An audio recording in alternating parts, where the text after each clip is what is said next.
吵啥？哪来的愣头青？懂不懂规矩？进别人的地盘不知道先递帖子，空着手就来了。里面的恶贼听着，数到3，立刻滚出来受死，否则本将军今日就踏平这绝命谷，把你们剁碎了喂狗。老二，跟一群死人废什么话？直接放火烧山吧。攻击！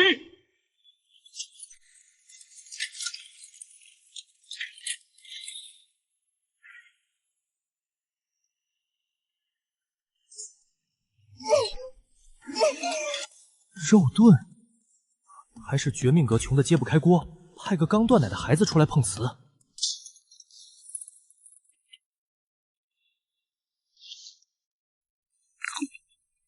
呸！吵啥？哪来的愣头青？懂不懂规矩？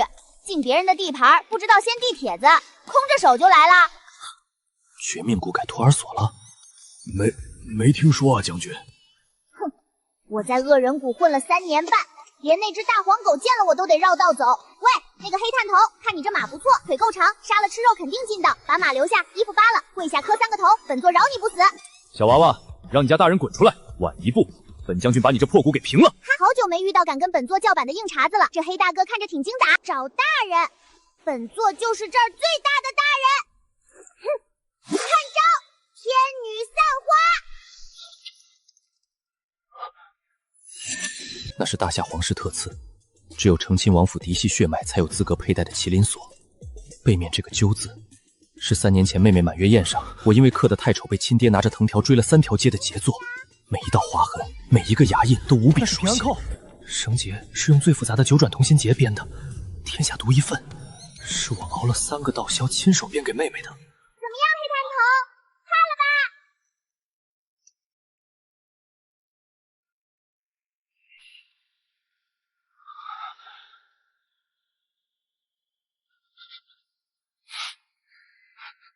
告诉你们，这金镶玉的板砖，本座库房里堆成了山，拿来盖茅房都嫌硌脚。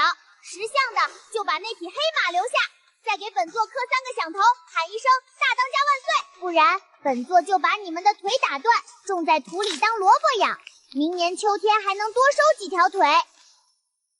大哥，没跑了。这目空一切的狂劲儿，这满嘴让人听不懂的胡话，还有这天生神力，这绝对是咱陆家的种。欢迎收看本期关于我打劫了自己亲哥这回事儿。小祖宗哎，那是活阎王啊！快回来，别去送人头，快跟蜀回地窖躲躲。这点子扎手，咱们吞不下。祖宗松手啊，命要紧。放手！那是本座的肉，那是本座看上的马，谁敢拦着，我要把他烤了下酒！放开他！谁敢动他一根手指头，老子屠了你们整个谷！胡主少谷主跟这帮官狗拼了，18年后又是一条好汉。让开，挡住本座了！小的们，怕他个球！他就一个人一把枪，给本座一起上，咬死他！慢着，别动手，别动伤我近亲。自己人，全是误会。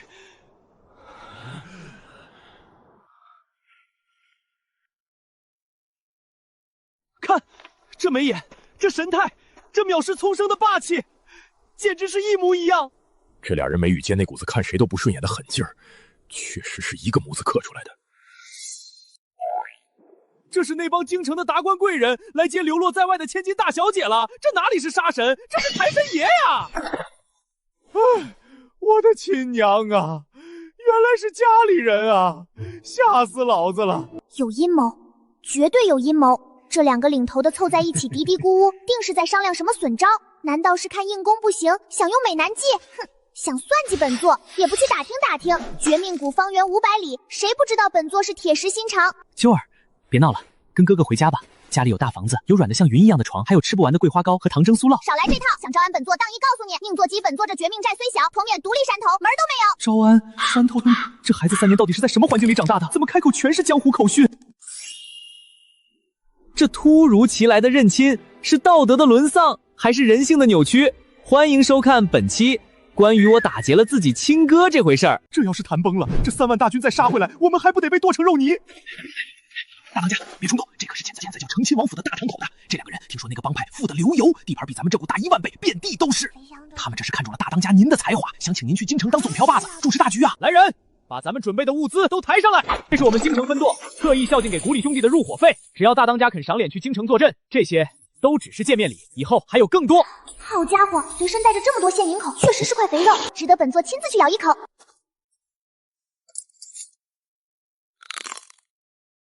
软的，真金，成色十足。行，看在你们这么懂规矩，连投名状都备好了的份上，本座就勉为其难去接管你们那个分舵。以后跟着本座混，只要本座有一口肉吃，就少不了你们一口汤喝。好好干，本座不会亏待功臣的。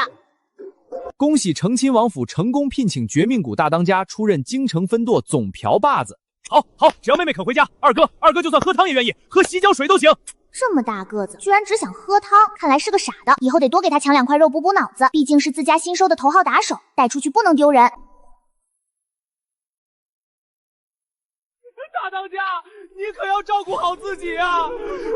京城人心险恶，您千万别被人骗了。大当家，这是给您留的大肘子，路上饿了垫肚子。哭什么丧？都给本座把眼泪憋回去！本座是去京城拓展业务，又不是去送死。小的们，守好咱们的老窝，别让隔壁山头的把咱们猪偷了。等本座把皇帝老儿的地盘打下来，就接你们去住皇宫。到时候金銮殿上烤红薯，用那张破龙椅给咱们劈柴烧火。我觉得妹妹说的对，那龙椅看着是挺结实的，应该很耐烧。妹妹要是喜欢，回头我夜里进宫，把金銮殿上的金砖撬几块回来，给她搭个灶台，多大点事儿。完了，这哪是接妹妹回家，这是接了个祖宗回宫搞装修来了。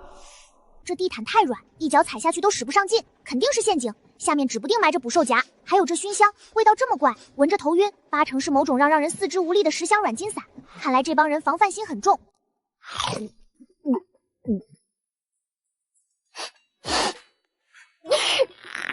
那个大当家，脸上脏了，那个擦擦吧。图穷匕现了，这小白脸笑得一脸奸诈，手里拿着块白布凑过来，肯定是想用蒙汗药捂死本座，然后独吞那10香金条。想得美！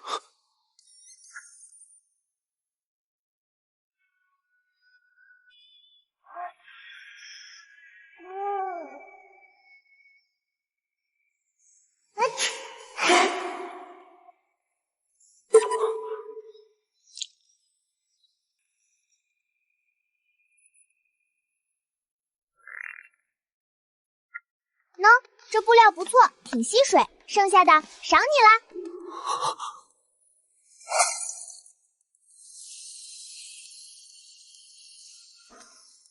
这是妹妹奖赏的，这是亲妹妹给的第1件礼物，虽然有点……谢大当家赏赐。好好收着，以后跟着本座，少不了你的好处。这就对了，这小白脸虽然心眼多，但还算识时务，知道收下本座的信物，看来已经被本座的气场折服了。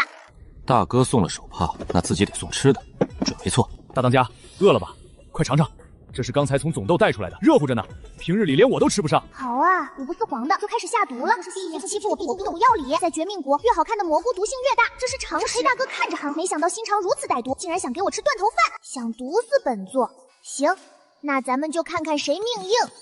妹妹要吃了，妹妹肯吃我的东西了，看来还是我这个二哥更亲。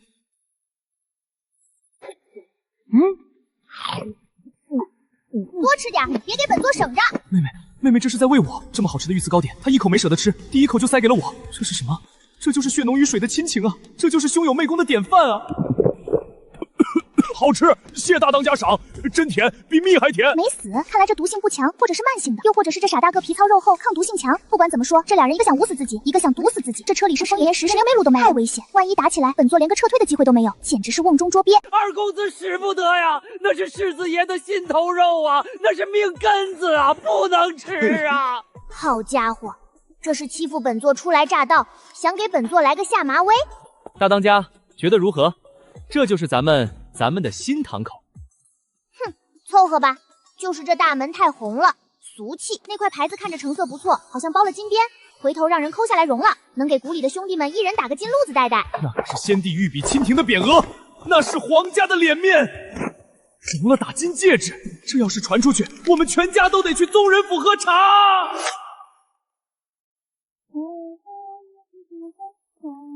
这看门的家伙事儿看着不太结实啊，这种石头脆得很，一碰就碎，怎么挡得住仇家上门？小郡主有所不知，这是太祖皇帝赏赐的汉白玉狮子，坚硬无比，刀枪不入，那是咱们府上的镇宅之宝。坚硬无比。本座看未必。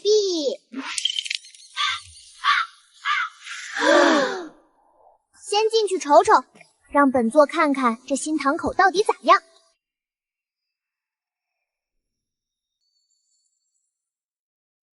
这新堂口伙食不错啊，居然养这么多储备粮。今晚捞2条上来炖汤，记得多放点辣和花椒，给兄弟们补补身子。那是观赏鱼，那是风雅之物，那是拿来看的，不是拿来炖汤的。大当家说的对，这鱼看着就嫩，正好我饿了，我去抓，一定要炖个麻辣味的。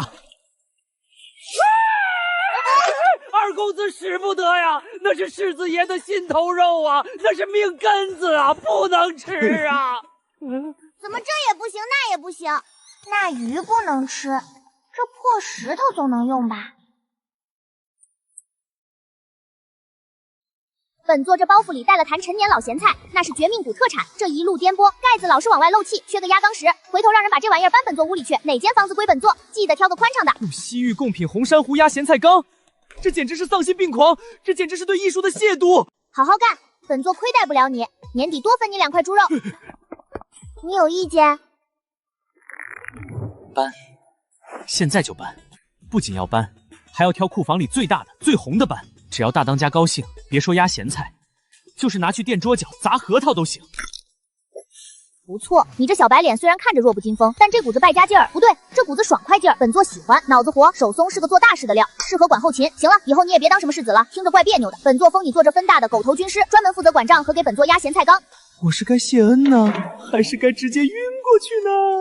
好好干，本座亏待不了你，年底多分你2块猪肉。等摸清了这京城的底细，再带兄弟们去抢那个叫皇宫的大寨子住。我到底做了什么？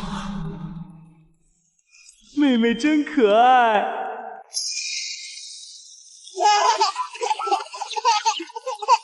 不抢，算了，既来之则安之，先在这个分洞凑合住2天。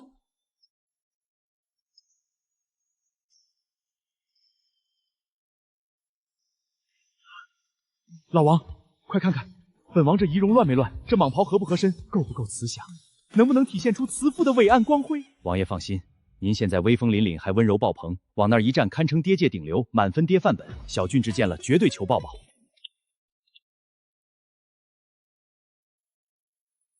啾儿，我的心肝肉肉，爹想死你了！慢着。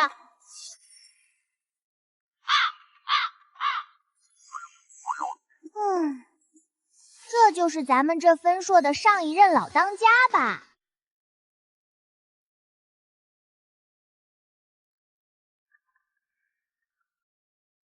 我说老当家啊，你这身子骨看着不太行啊，印堂发黑，眼圈浮肿，中气不足，是不是被手底下这帮不省心的小弟给气虚了？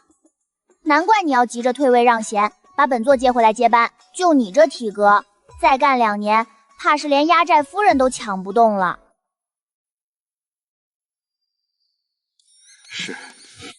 是爹身子不争气，让啾儿操心了。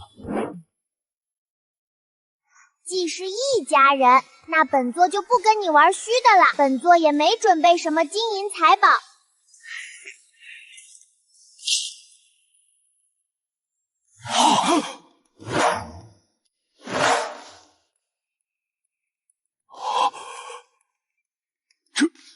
这是老当家，这可是好东西，有钱都买不着。这是绝命谷特产的断尾神龙，别看它长得丑，那可是大补，本座费了好大劲才抓到的。回头拿2两烧拔子，把这玩意儿泡进去，泡足749个时辰，每天喝一口，别贪杯，保准你腰不酸了，腿不疼了，一口气上房顶不费劲，还能再给本座添2个弟弟，壮大咱们陆家的香火。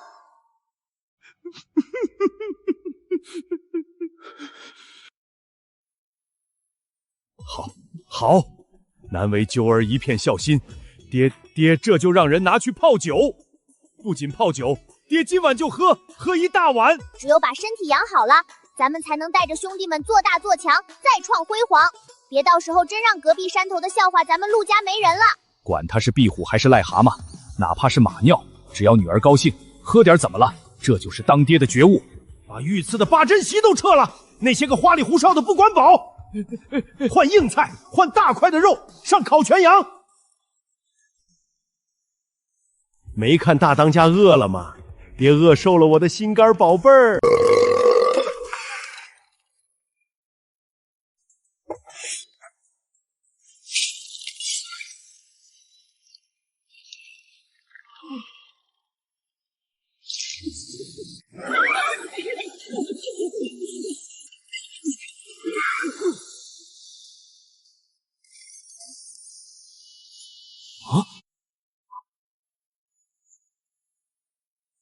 行了，饭吃饱了，酒也喝了，老当家的身体也开始补了，咱们是不是该聊聊正事儿了？咱们这分渡虽然装修的不错，但出了巷口，斜对门那家看着更气派啊。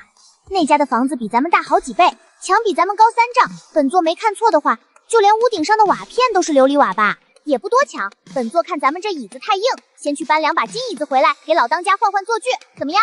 这票买卖干不干？干！大当家说的对，对门那家的椅子是纯金的，我早就想搬回来给妹妹当床睡了。那是紫禁城，这哪是接回来个贴心小棉袄啊，这是接回来一个想要带着全家九族消消乐的活阎王啊！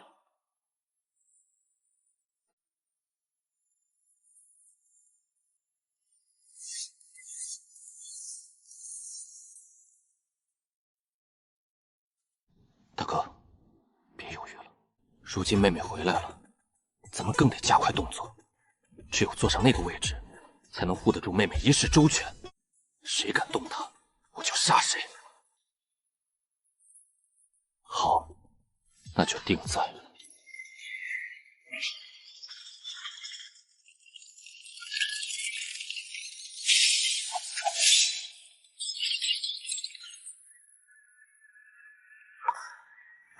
谁？这门怎么这么紧？是不是生锈了？本座看书房亮着灯，还以为你们背着本座偷吃夜宵呢。大当家，你怎么醒了？这就去给你拿吃的，这里没什么好看的。蝎妖对，蝎妖在厨房，我这就去拿。嘿，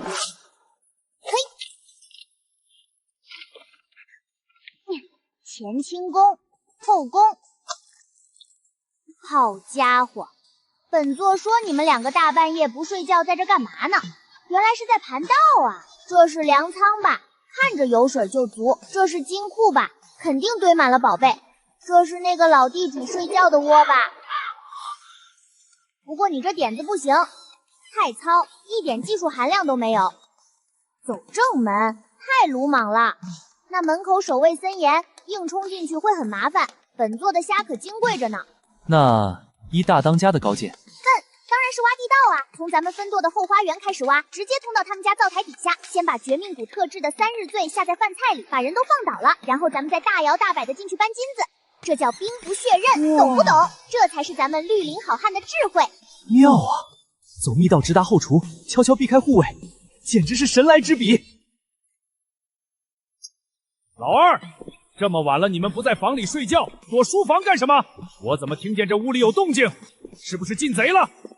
哪个不开眼的敢偷到本王头上？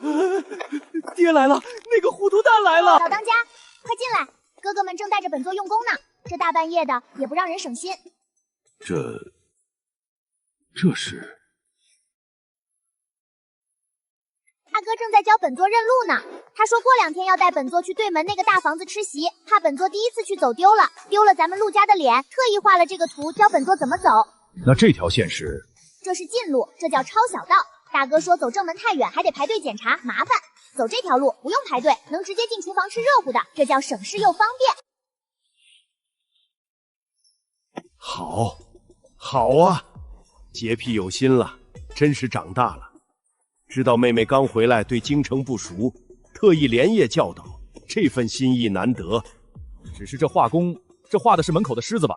画的太丑了，跟乌龟似的，还得练练，别丢了咱们府里的人。是，父亲教训的是，儿子一定勤加练习，绝不给家里丢人。行了，也不早了，学习虽然重要，身体更要紧。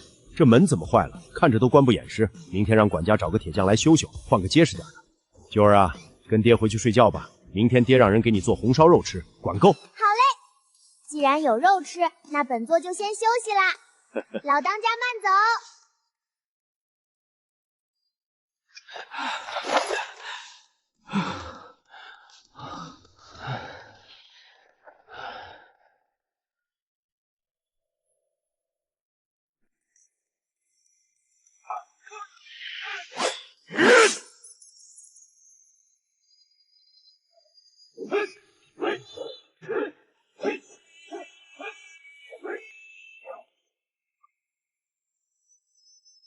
黑探头，这就是你带的冰，怎么跟没吃饭似的，软绵绵的。大当家，不可轻视，这些都是百里挑一的精锐，每一个都身手极强，战力超群。就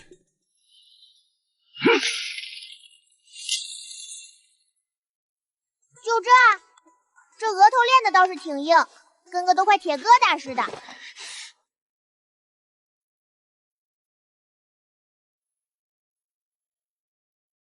就它了。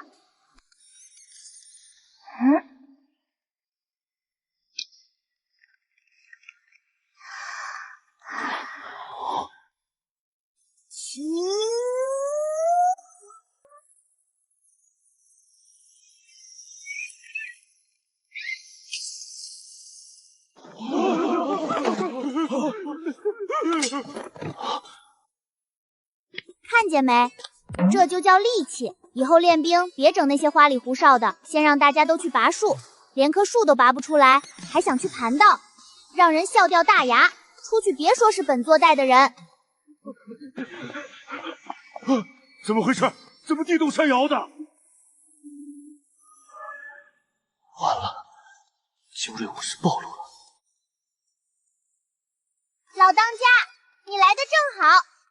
本座看咱们分报的这些护院太虚了，身体素质极差，连个树都拔不动。本座正教他们干农活呢，锻炼锻炼。干农活？对啊，本座想在后花园种点大葱和韭菜，改善一下伙食。毕竟天天吃肉也腻。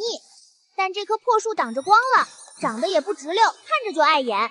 本座就顺手把它拔了，给大葱腾地方。结果这帮护院太笨了，看本座拔个树都能吓趴下。原来是拔草，是搞绿化，是为了种菜给家里省钱。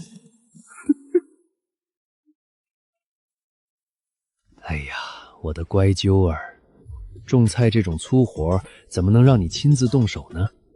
看看这小手都弄脏了，小心累坏了身子，爹会心疼的。老二，你也是的，妹妹想种菜，你们就在旁边看着，你的良心不会痛吗？这些护院是干什么吃的？一个个长得5大3粗的，养他们是吃白饭的吗？都给我起来！听小郡主的指挥，郡主让拔哪棵树就拔哪棵树，郡主要种哪块地就种哪块地。今天不把这后花园整理出来，不把葱种上，谁也不许吃饭。让我们去拔树，去种葱，去挑粪。这要是传出去，我们还怎么在杀手界立足？那个练铁头功的，别闲着，用你的头去撞那个土疙瘩，把土撞碎了。要细一点，不然韭菜不发芽。我这可是能撞碎城门的铁头啊！那位练轻功的，去房头上抓点飞鸟蚁屎下来肥料吧。我可是江湖第一轻功高手啊！多取一些，切莫偷懒。黑探头，你力气大，去把那个石头搬走，别傻站着，挡风。好啊，好啊，这才是强身健体，这才是正经差事。这帮护验以前看着不咋地，现在干起活来多有烟火气，这才像个家的样子嘛。父王，您开心就好。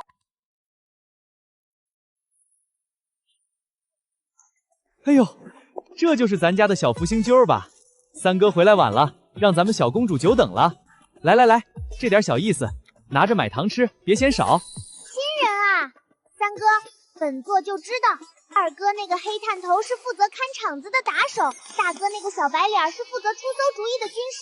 咱们这新堂口要想做大做强，肯定少不了一个负责销赃的。销赃？我堂堂大夏首富，连皇家都要让我3分的皇商，怎么成销赃的了？不错，看你这一身行头，平时没少黑吃黑吧？这油水捞得足啊！以后咱们劫来的到二货，什么金银细软、古董字画，都交给你处理，本座放心，绝对没人敢查。这妹妹说话怎么一股子匪气？怎么听着像是个惯犯？好啊好啊，老三回来了。你妹妹刚回来，对家里的生意不懂，你这个做哥哥的要多教教她，什么叫和气生财，什么叫诚信经营。别让她整天跟老二那个粗人学那些打打杀杀的。女孩子家还是学学算账好，以后嫁人也管得住家。对，老当家说的对，亲兄弟明算账。三哥，快把咱们分栋的账本拿出来，本座要查账。本座得看看咱们这堂口还有多少余粮，能不能养得起那一窝兄弟。揪儿想学，那三哥教你。你看，咱们城南那家聚宝斋，上个月进项是3000两，利钱是500两。这玩意儿太软，不经用。要是有人赖账，这东西砸脑袋上都不带响的。不仅砸不晕人，还得把自己手震麻了。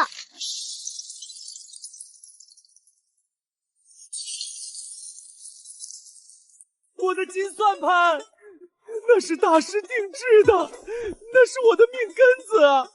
这简直是在剜我的肉啊！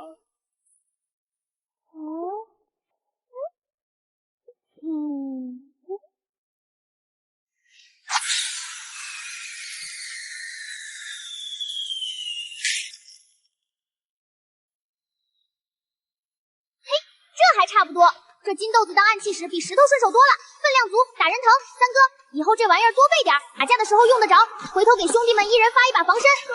不错不错，揪儿这就学会化整为零了，把大钱拆成小钱花，这才是理财的精髓嘛。老三，你得学学妹妹的魄力，别整天抠抠搜搜的。爹，您是真瞎啊！您管这叫理财，这叫毁财好吗？我的金算盘，我的心，我的命啊！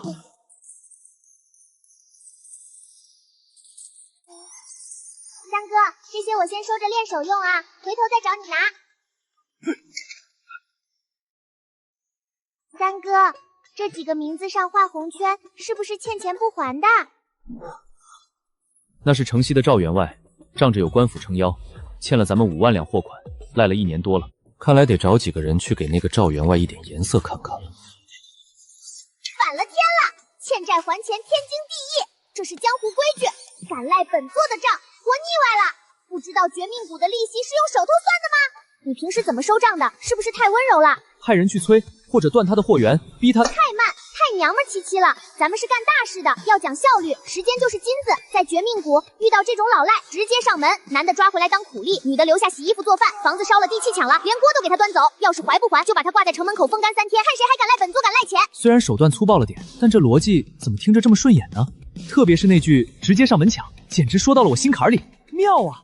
妹妹说的对，对付这种人就得黑吃黑，讲道理是没用的。二哥有兵，大哥有权，咱们有钱，怕谁？明天我就让人去赵家搬东西，连个夜壶都不给他留。好啊，看来揪儿是想去赵员外家做客，顺便帮三哥搬货，联络一下感情。兄妹同心，其利断金。老三，既然妹妹要去，你就多带点人手，别让赵家觉得咱们王府失了礼数，显得咱们小气。要是赵员外送东西也别客气，那是人家的一片心意，收下就是了。老当家发话了，让多带人手去抢，这老头真上道。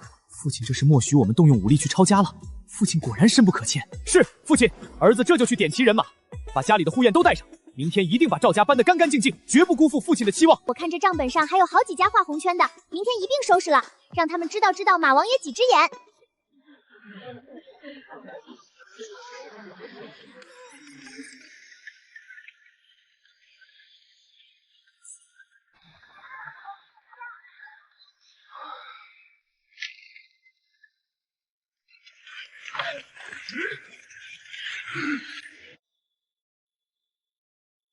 陆老三，你你这是什么意思？带这么多人堵我的门，想造反啊？告诉你，我大舅哥可是户部侍郎，信不信我这就让人去大理寺告你个私闯民宅、意图抢劫的罪名，让你吃不了兜着走。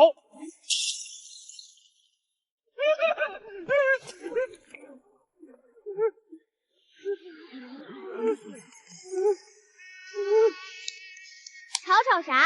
谁是陆老三？那是咱们堂口的账房先生，放尊重点。欠钱不放是吧？找大舅哥是吧？比后台是吧？小的们都听好了，既然赵员外不想还钱，那咱们就自己动手拿，帮他搬家。按照道上的规矩，利息翻倍，不仅要本金，还要滞纳金和精神损失费。看见什么拿什么，桌椅板凳、锅碗瓢瓶，只要是值钱的，连地砖都给本座撬走，一块好砖都别给他留。哎，你们干什么？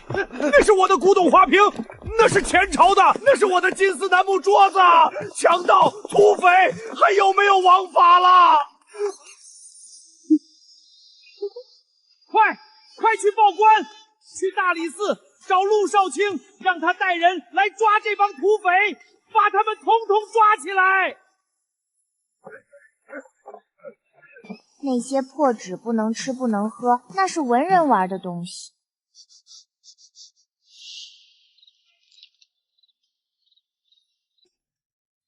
那是腌鲜菜，不对，那是藏宝的味道。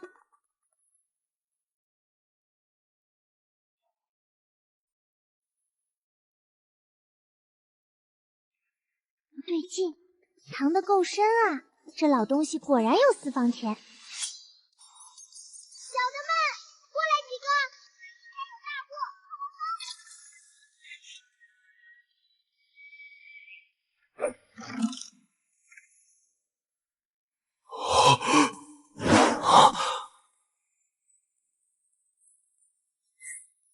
这么多粮食，这赵老头是不是有病？藏这么多盐干什么？本座还以为是白糖呢。这一屋子全是盐，又不值钱，还死沉死沉的，真是个穷鬼，连点金子都没有。老头把官府的鹰犬喊来了。别，大当家别动手，千万别拔刀，那是自己人，那是咱家老四，是亲的。好家伙，咱们堂口可以啊，布局深远啊。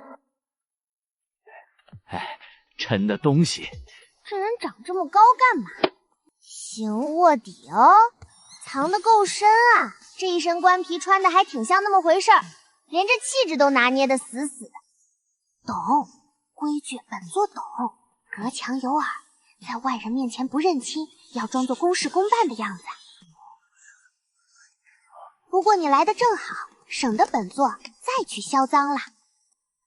这赵老头太坏了，本座本来想找点好吃的，结果他家后院井底下藏了满满一屋子的咸盐，那盐又苦又涩，难吃死了，肯定是他想拿去害人的。赵员外，本官要是没听错的话，刚才有人说你家私存了大量食盐。冤枉啊，大人，那是腌咸菜用的。对，小人家里人口多，冬天爱吃咸菜。卧底四哥，别信他的鬼话，那盐多的能把整个京城的人都腌成咸菜了，还得是齁咸的那种，而且那袋子上还盖着个红戳子，画着个大鸟，怪好看的，看着就不像普通货色。那戳子这么大，红戳子，鸟图腾，那是北燕官盐，这是通敌叛国的大罪。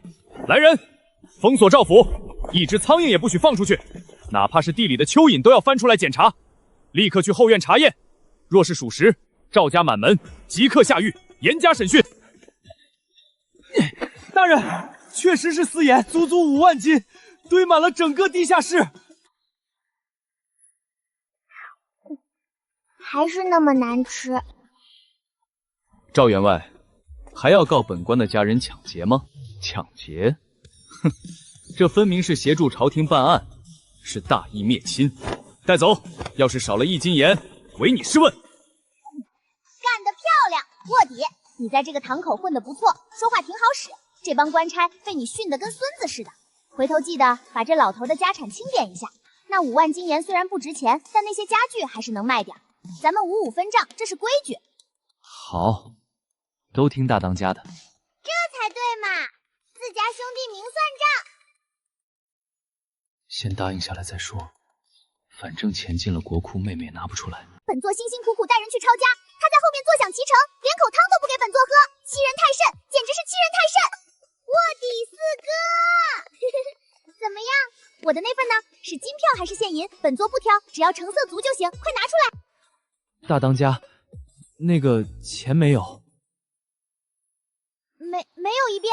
赵家那么大的家业，那么多私盐，你跟本座说没钱，是不是那个赵老头把钱都吞进肚子里了？不是赵员外，是充公了，所有的赃款和私盐都入了国库。陛下说了，这是大案，所获钱财要用来赈灾，一分都不能留。国库进了国库，那不就是进了对门那个老地主的腰包吗？好啊，没想到那个住大房子的竟然是个黑吃黑的高手。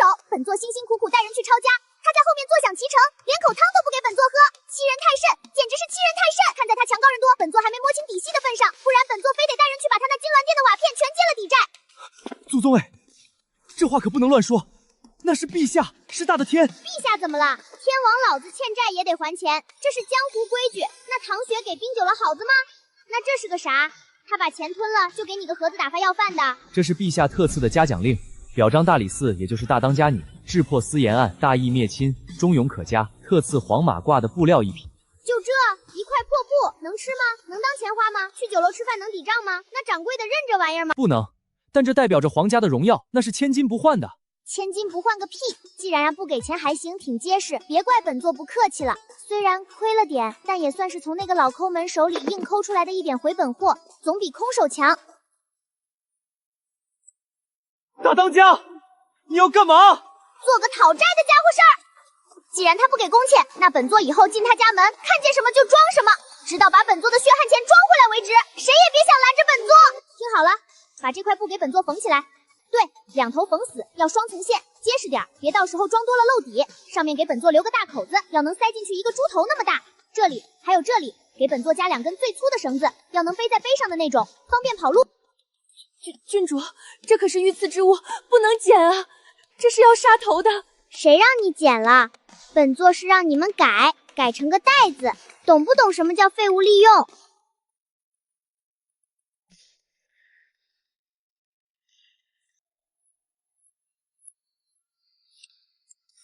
浮沉有它漫长。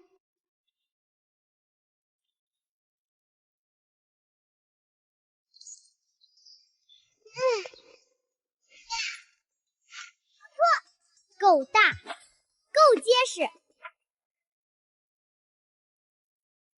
哼，回头进了宫，别说金银细软，就是那个老地主桌上的玉玺，本座也能给他装回来。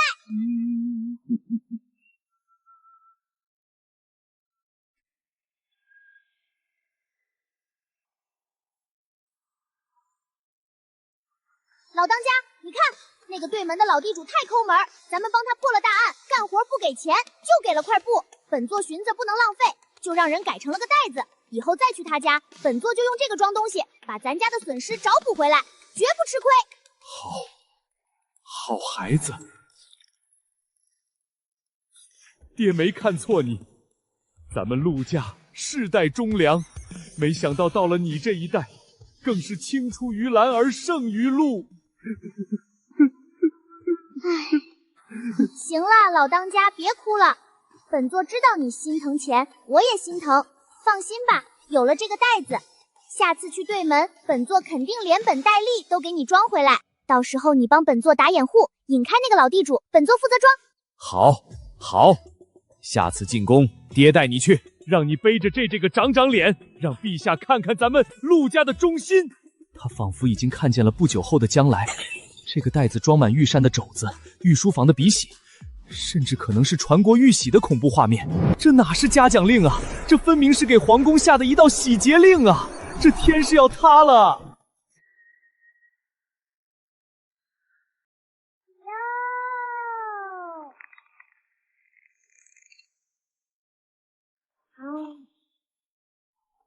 大当家，这么早你在这儿干嘛？是在看风景吗？等你啊！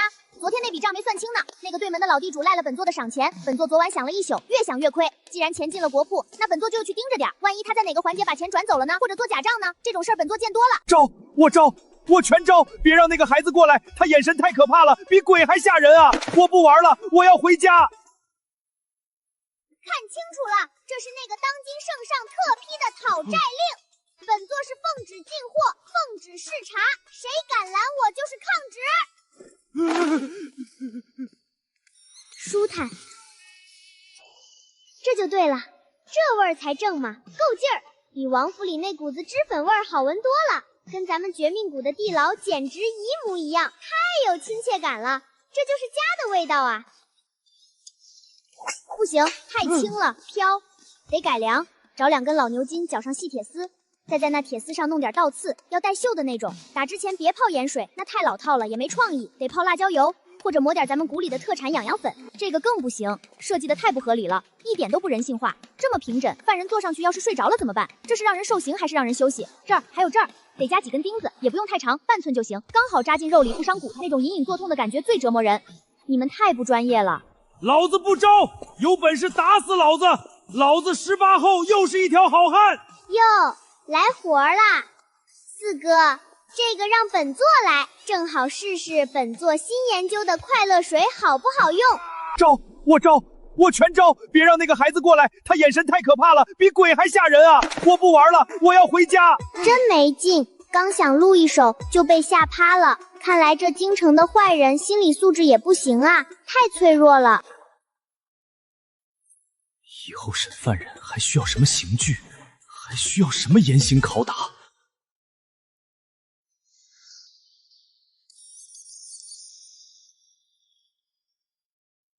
户部银库京兆尹司库，上万两官银就这么凭空消失。门窗完好，封条未动，这银子不成真长了翅膀？大当家，上面灰大，您下来吧。我不，站得高看得远，这叫掌控全局。老四，不是本座说你，一大早就在这儿唉声叹气，怎么那个老地主又要扣你工钱啦？比扣工钱严重，京城出了飞贼无影鬼，偷了官银，3天了，我连个鬼影都没抓到。飞贼？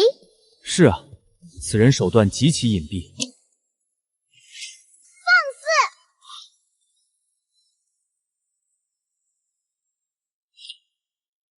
这是不把本座放在眼里。刚来京城建立新堂靠，竟然有同行赶来抢生意，这是挑衅，这是赤裸裸的向本座下战书，岂有此理！偷东西偷到本座眼皮子底下了，这要是传着一世英名，还要不要了？这关注点，你是郡主，不是贼头啊！走，带本座去案发现场，倒要看看是哪路毛贼敢在太岁头上动土。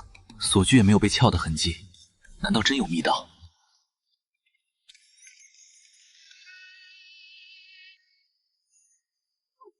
本座当是什么绝世高手呢？原来是个玩杂戏的。大当家，你发现什么了？老四，你闻闻，这上面有一股子缩骨药水的酸臭味，还有一股常年钻阴沟的烂泥味。不用查了，这是个侏儒，练过缩骨功，他是从这个排水口钻进来的。排水口？那口子只有碗口大，就算是孩童也钻不进啊。所以说他是玩杂耍的嘛。这种下三滥的手段，在本座眼里那就是班门弄斧。想当年在绝命谷，本座3岁的时候，哦不对，本座2岁的时候就不玩这个了。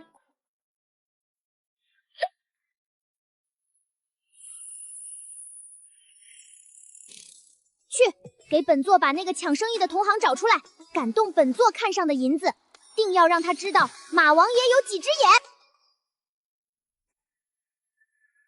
跟上，今天本座要清理门户，教教这京城的同行什么叫规矩。惹谁不好，偏偏惹了这个把京城当成自己地盘的活阎王。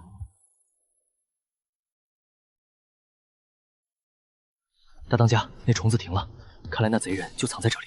没错，就是这味儿，一股子常年钻地洞的霉味，还有那一身没洗澡的酸臭味。里面的那个矮农瓜，给本座滚出来！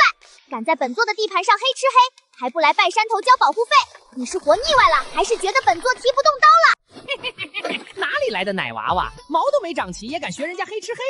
哟，还带了个大理寺的官狗。陆少卿，你这是没人用了吗？带个奶娃娃来抓爷爷？ 也怕爷爷把这娃娃做成肉包子下酒。肉包子，好大的口气，在本座面前称爷爷，你也不去打听打听，这京城地界谁才是真正的大当家？本座数3声，把偷来的银子交出来，再给本座磕3个响头，本座可以考虑留你个全尸，否则……留我全尸，就凭你这个断奶没几天的娃娃，爷爷我纵横江湖几十载，靠的就是这身来无影去无踪的轻功，看见了吗？这就叫身法，这就叫本事。 来抓爷爷呀！抓不到吧？气死你！此人身法诡异，咱们先退。花里胡哨，既然你这么喜欢飞，那本座就让你飞个够！给本座起！啊！这还是人吗？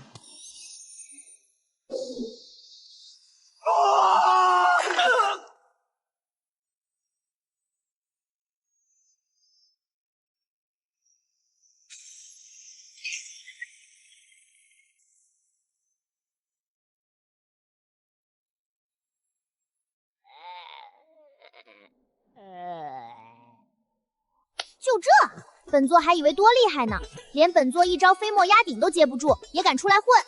下辈子投胎做贼，记得先把眼招子放亮探探路。不懂规矩，这就是下场。行了，卧底，苍蝇拍死了，剩下的事儿归你，记得把那笔银子找出来。本座那份辛苦费，要是少一个子儿，本座就把你挂在他旁边，给他做个伴儿。是，谨遵大当家号令。这哪里是妹妹啊？这分明是比大理寺所有刑具加起来还要可怕的镇山太岁。陆少卿，别费劲儿了，爷爷我的五脏六腑都碎了，横竖是个死。想知道银子在哪儿？做梦去吧！爷爷就是死，也要拉着那几万两银子陪葬，让你们交不了债。你以为死就完了？本官有100种法子。慢着，卧底，你这业务能力不行啊，太粗鲁。人家都伤成这样了，你还吓唬人家？咱们道上混的讲究的是以德服人。大当家，不是我不想以德服人，是这苏……行了，那是你没找对法子。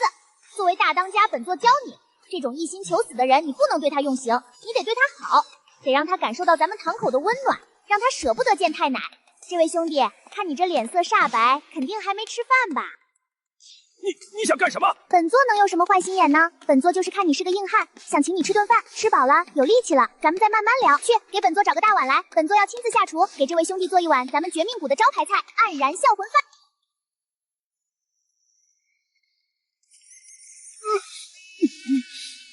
这味道就像是把100条死鱼扔进茅坑里熬了半年，然后又捞出来暴晒了3天。来，兄弟，趁热吃。这可是本座特意去后厨的泔水土里，哦不，老汤锅里给你盛的。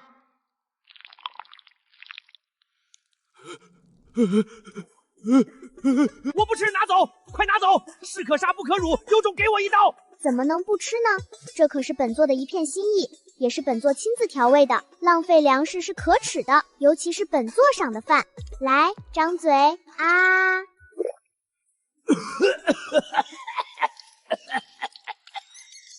辣吗？本座特意多加了辣椒。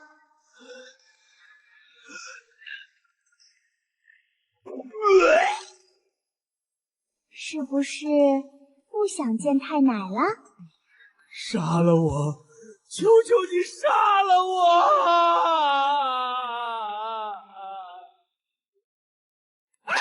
痒，好痒！这是什么？你给我吃了什么？没什么呀，谷里的土特产千蚁粉，这东西活血化瘀，怎么样？是不是浑身热乎乎的，充满了活力？痒死我了！杀了我吧，杀了我吧！原来我镇子汤和切出来了，痒啊！凌迟处死也比这痛快10000倍，10000倍呀！别急嘛，这才吃了1口，这一大碗呢，咱们慢慢吃，吃完了再聊银子的事儿。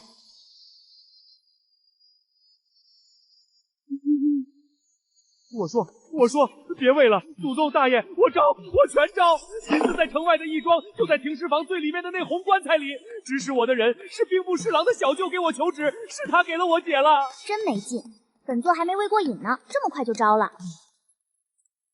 卧底，看来这人是不饿了，这剩下的赏你了，别浪费。不用了，大当家辛苦，大当家威武。我不饿，我真的不饿，我早膳吃撑了。以后绝对不能惹妹妹生气，更绝对不能吃妹妹做的任何东西，这比鹤顶红还可怕呀！行吧，既然案子破了，那咱们就去收银子。记得啊，这次要是再敢把本座那份辛苦费充公，本座就亲自下厨，给你做一桌满汉全席。啊！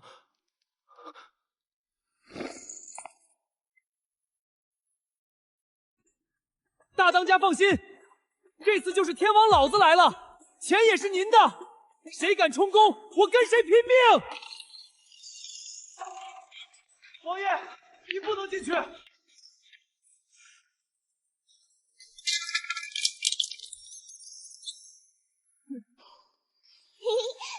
探家，你咋来啦？是不是知道本座？哦不，知道我饿了，来给我送吃的。九儿啊，你刚才是在干嘛？我在对那个矮冬瓜进行教化呢。教化？对啊，四哥说了，这人偷东西不学好，是个误入歧途的坏蛋。四哥说，光打是不行的，得让他从心底里知道错了。所以我就跟他讲道理啊，我告诉他，做人要厚道，不能拿别人的东西，还请他吃了一顿饱饭，让他感受到了咱们家的温暖。你看，他都感动哭了，哭着喊着说以后再也不敢了，还要把偷走的银子都交出来呢。不敢了，再也不敢了。对，我感动，我太感动了，我错了，我真的知道错了，求求你们别再让我感受温暖了，我招，我什么都招。原来是这样，不是严刑逼供，而是以德服人，是用爱心感化。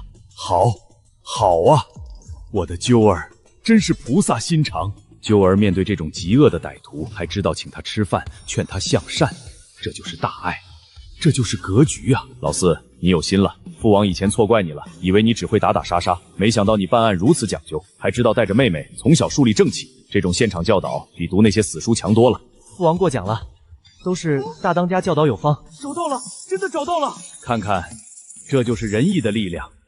要不是揪儿感化了他，这银子能找回来吗？以后办案要多向妹妹学习。嘿嘿，本座说了，这趟只许进不许出，这2锭金子就当是那碗黯然销魂饭的饭钱了，这买卖划算。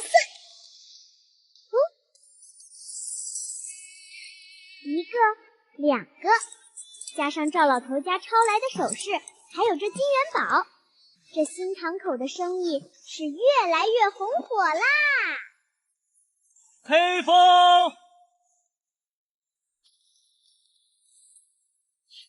黑风又去哪儿耍威风？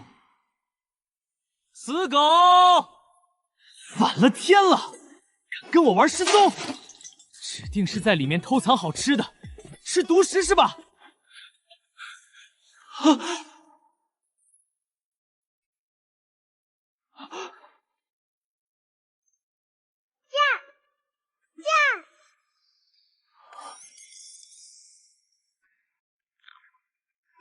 怎么不动了？刚才跑得挺欢的，怎么这会儿就歇菜了？再不跑，本座就把你炖了吃狗肉火锅！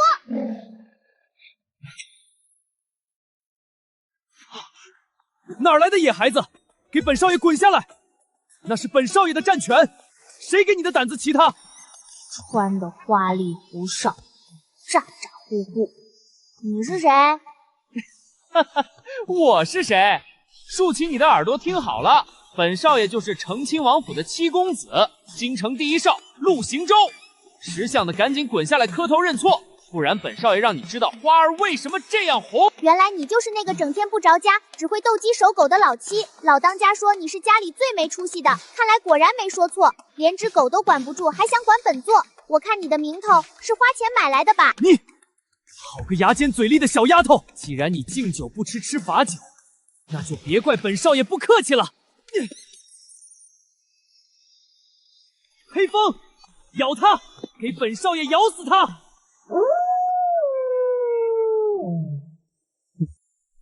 给本少爷下来。这届小弟太难带了。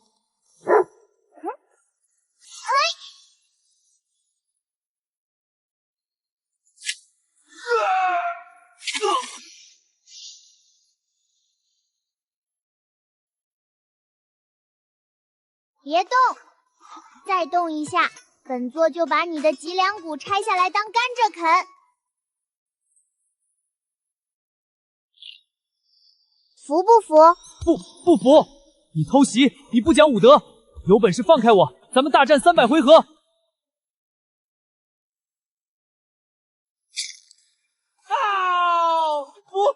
服了！女侠饶命，姑奶奶饶命，骨头要断了，真的要断了！从今天起，这只狗归本座了。至于你嘛，我看你骨骼惊奇，虽然脑子不太好使，但胜在耐揍。以后你就跟着这只狗混吧，它是本座的大狗子，你就是本座的二狗子，听明白了吗？我堂堂京城恶少，居然沦落了跟狗称兄道弟的地步，还是当二狗子！听明白了，我是二狗子，我是二狗子！哟，我当是谁呢？这么大排场！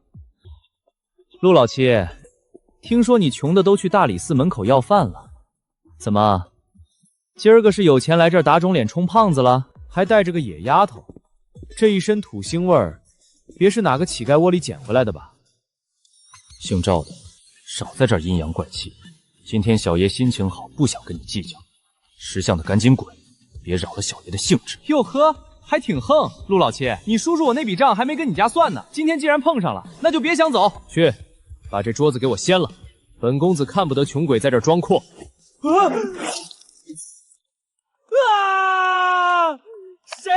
谁敢打本公子？吵死了！吃饭的时候大喊大叫，懂不懂规矩？没教养的东西！你骂谁没教养？给我上！连这个野丫头一起打，打死了算我的！大当家快跑！好，在本座的字典里就没有“跑”这个字。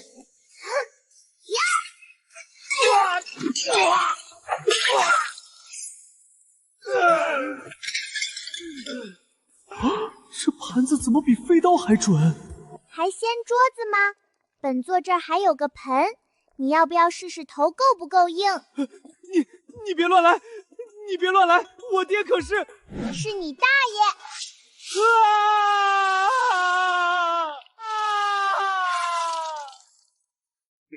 滚！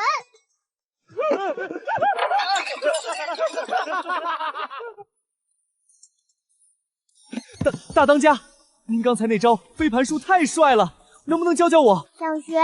想。回去先把马步扎稳了，然后每天去厨房洗300个盘子，练个3、5年，手感就有了。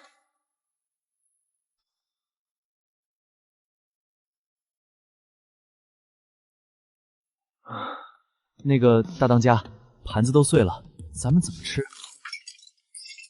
小二，客官，把这些垃圾扫了，给本座重新上一桌，这次要双份的肉。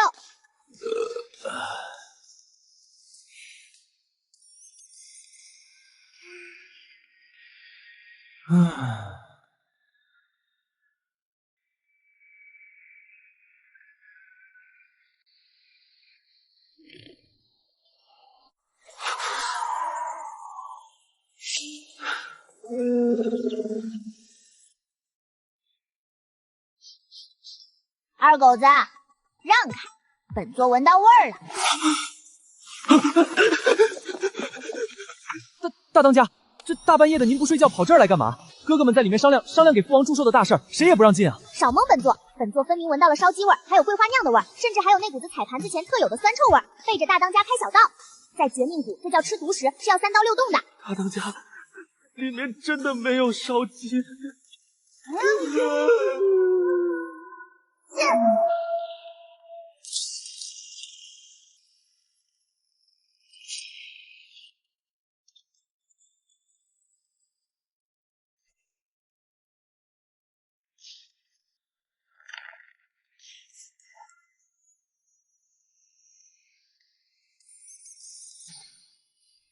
行啊，看不出来你们这帮不省心的居然还懂这个。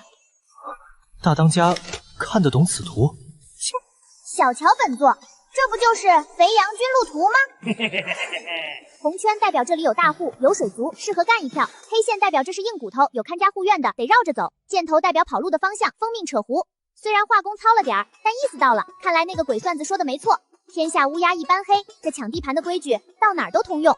那依大当家之见，这条红线，这不明摆着吗？老五，你脑子是不是让门挤了？这种又宽又平的大路，那是给朝廷应娶走的，上面全是守卫，一个个叫的比二狗子还凶，手里还拿着家伙事儿。你带着兄弟们走这儿，是嫌命长，还是想给那些守卫送夜宵？那该走何处？走这儿。鬼老头教过本座，这就叫灯下黑。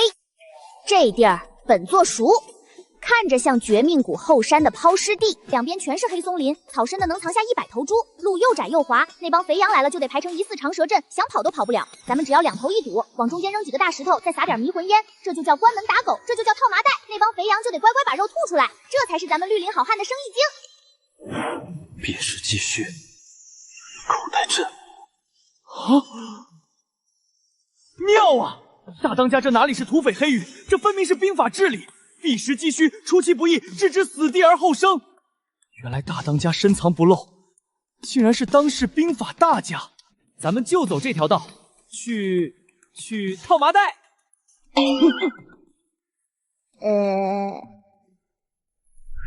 劫道的100种姿势。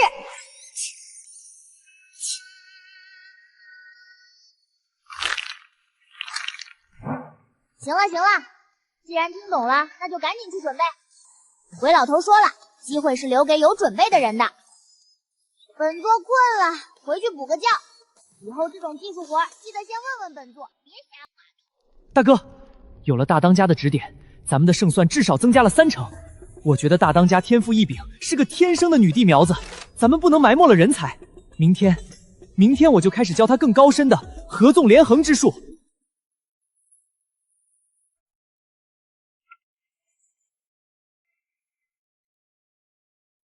准了。大当家，里面说什么了？也没啥，就是给这帮笨蛋上了一课劫道的100种姿势。二狗子，你也学着点，别整天只会遛狗。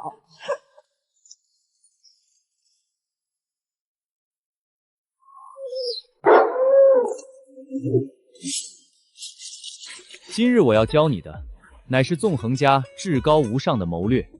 远交近攻，所谓远交，便是联络远方的强国；所谓近攻，便是要先铲除邻近的对手，取而代之。就像隔壁那个礼部尚书王老头，此人处处压我一头，挡我的升迁之路，此等近邻便是我们的大患，必须先把他拿下，本公子才能在礼部做大做强，为咱们的伟业铺路。哦，懂了，本座今天就替你出这口恶气，先把那排火腿给攻下，让他知道谁才是这片地界的大当家。大当家有此心意，吾相甚慰。二狗子、大狗子，抄家伙！师爷下令了，那个王老头欺负咱们5个，全军出击，替天行道。大当家真的要抢吗？那可是王尚书啊！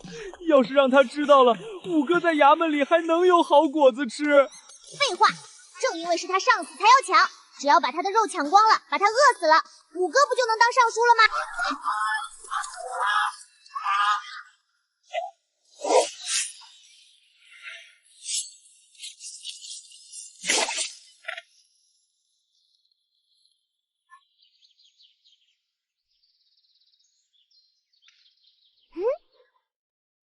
贼不走空。哎呦！本座数3声，不交出来就把你扔进那条小河沟里喂王八！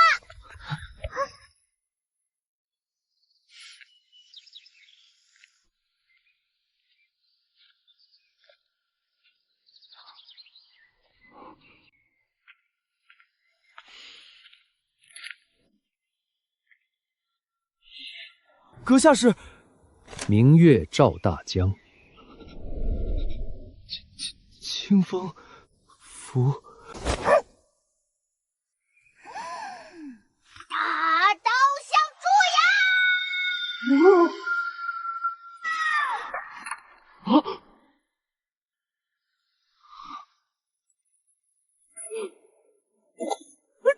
大王饶命！小生只是个送信的，什么都不知道啊！别杀我，别宰我这头猪羊啊！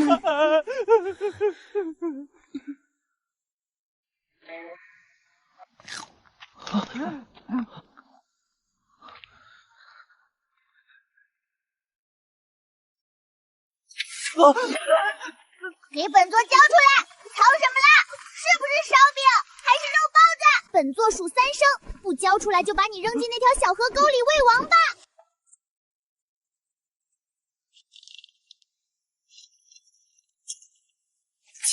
穷鬼，出门连个干粮都不带，还敢舞那么严实，浪费本座感情。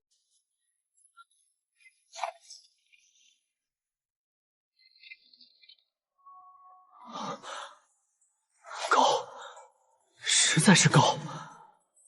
边柜神速，单刀直入。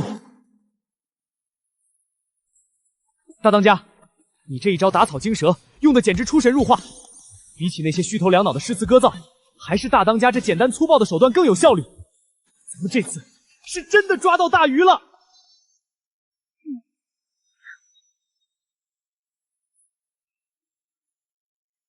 行了行了，既然东西到手了，那咱们能去吃席了吗？再不去，肘子就被那群酸书生吃光了。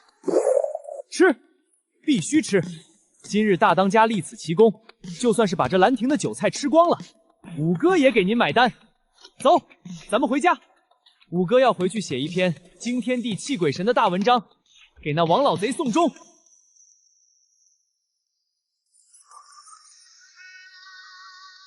大刀猪羊，大刀想猪羊，太可怕了，太可怕了！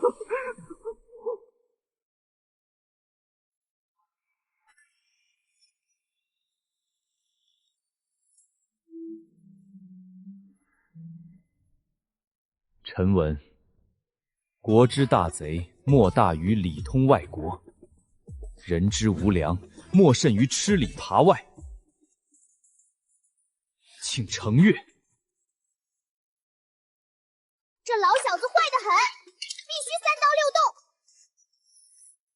写酸词的，你这是在绣花吗？这一长串弯弯绕绕的鬼画图，那个总舵主能看懂？一点杀气都没有，软绵绵的，不知道的还以为你在给他写情书呢。大当家，此乃奏书，呈给陛下的，讲究的是辞藻华丽，要占领道德高地，隶属其罪状。个屁！咱们是去接发二五宅，是去清理门户，跟那个没见过面的大伯废什么话？直接告诉他家里出了内鬼，让他赶紧把人收拾了，不然咱们就代劳。本作念，你来写，要写的简单粗暴，要让他看了就知道，如果不砍了那个老贼，这事儿就没完。行，大当家请赐教。第一句写抬头，就写给对门的总舵主。这是给陛下的，是不是该写圣上亲启？费那劲干啥？老当家不是说了吗？他是咱们亲大伯，那就是一家人，叫总舵主显得咱们尊重他的江湖地位。正文开始，大伯听好了，你手底下那个姓王的是个养不熟的白眼狼，他吃着你给的饭，还想砸你家的锅，居然敢跟外面的野人勾勾搭搭，想把咱们的地盘卖给别人。吃照饭砸锅，这比喻形容食君之禄、忠君之事，却又背主求荣，倒也十分贴切。本座今天去吃席，正好撞见他在跟那帮野人对黑话，证据本座都给你抢回来了，就在信封里塞着呢。最后，这老小子坏得很，必须3刀6洞，限你3天之内把他给办了。要是你下不了手，或是嫌刀钝了，那就言语一声，本座这就带着二狗子和大狗去把他家给平了，把他挂在城门口风干。咱们道上的规矩，对于这种二五尾，绝不留全尸。这哪里是弹劾奏嚼，这分明是黑帮老大的清理门户通知书啊！大当家，这风干2字是不是太血腥了？陛下看了会不会？会什么？觉得咱们够义气。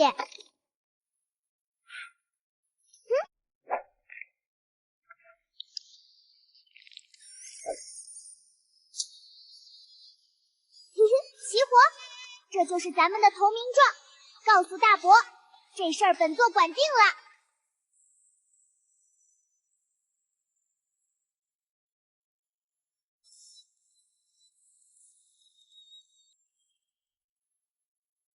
老五，奏作写的如何了？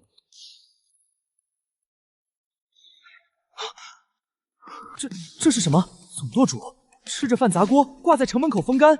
若是呈给陛下，咱们陆家就是大不敬之罪啊！好，写得好，痛快！俺早就看那帮文官写的奏折不顺眼了，弯弯绕绕半天说不到点子上。大当家这几句才是真汉子。对于这种卖国贼，就得风干，就得平了他家，这就叫嫉恶如仇。陛下看了定会觉得咱们陆家满门忠烈，眼睛里揉不得沙子。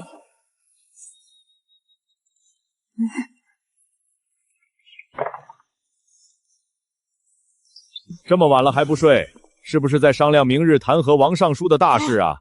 呀，老当家，快看，这是师爷刚写的信，本座也按了手印了。这是给那个总舵主，哦不，给大伯的举报信。总舵主亲启，好啊！九儿这是把咱们大夏看作一艘大船，陛下就是掌舵之人，这是何等的大局观！这是在时刻提醒陛下要把稳方向啊！吃着饭砸锅，勾搭野人，这比喻虽然通俗，却是话糙理不糙。这是在痛斥奸臣背信弃义，这是在替陛下鸣不平啊！若是没有对陛下的一片赤诚忠心，哪里写得出如此愤慨的文字？这手印按的实，代表了鸠儿这是拿性命在担保。至于这风干，这是在向陛下表明决心，咱们陆家与奸臣势不两立，哪怕是拼了这条命，也要为国除奸，将那卖国贼碎尸万段。这也行，把皇上叫总舵主，把尚书挂城墙，还能解读成为国储奸？写得好，写得太有力量了。这哪里是一封信，这分明是一篇发自肺腑的讨贼血书啊！咱们陆家这些年的隐忍，还有这一腔热血，全都在这纸上了，不用改了。明日早朝，本王要亲自带着这份血书上殿，本王要当着满朝文武的面，大声朗读出来。好耶！老当家威武，明天就去念，一定要大声念，让那个大伯听清楚点儿。告诉他，要是他不敢动手，就把人交给我。放心吧，鸠儿。爹，一定把你的心意带到。陛下若是知道了咱们家出了这么个嫉恶如仇的小女侠，定会欣慰的。明日的金銮殿上，当父王声情并茂地念出“吃着你的饭砸你的锅”，把它风干的时候，那将会是怎样一副天崩地裂、百官吓尿的壮观景象？这弹劾，好，好，好！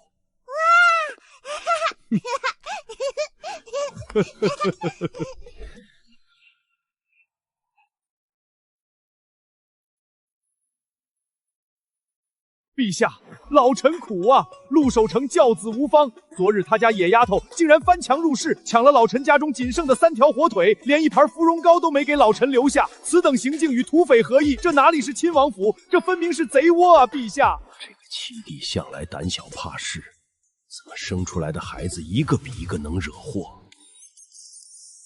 老七，王尚书所言可是真的？启奏陛下，王尚书所言纯属避重就轻。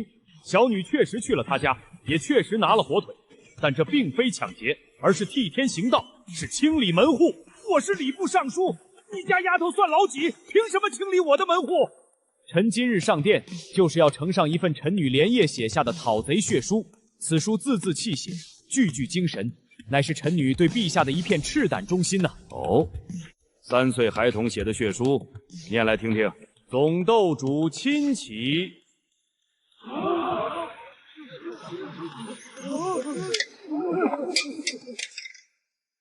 大不敬，这是大不敬啊！陛下，他竟敢！闭嘴！这称呼听着倒是比那万岁爷顺耳，透着股子自家人的亲切劲儿。继续念。你手底下那个姓王的邻居是个养不熟的白眼狼，他吃着你给的饭，还想砸你家的锅，居然敢跟外面的野人勾勾搭搭，想把咱们的地盘卖给别人。这话虽然粗俗不堪，全是市井俚语，但其中的意思，这是在指控王尚书通敌叛国啊！这老小子坏得很，必须3刀6洞。本座这就带着二狗子和大狗子去把他家给平了，把他挂在城门口风干。咱们道上的规矩，对于这种二无为，绝不留全尸。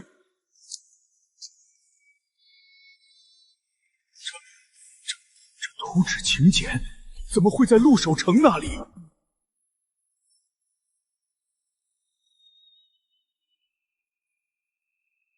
好，很好，很好。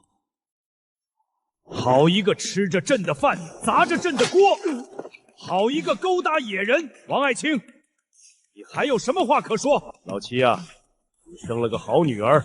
陛下，来人，摘了他的乌纱帽，发了他的官服，按照昭华郡主的意思，把脱下去给我们帮空干示众看看，以后谁还敢吃着朕的饭砸朕的锅？奉天承运，皇帝诏曰：承亲王府五子陆慈，特擢升为暂代礼部尚书事，即刻上任。钦此。谢主隆恩。这就升了。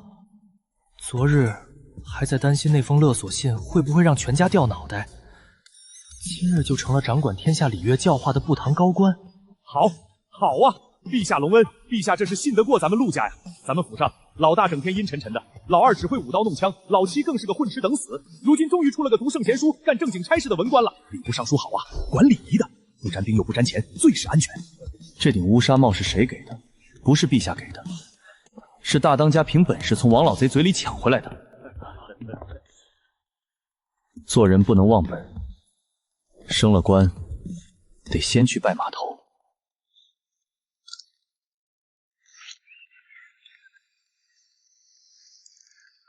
大当家，成了，真的成了！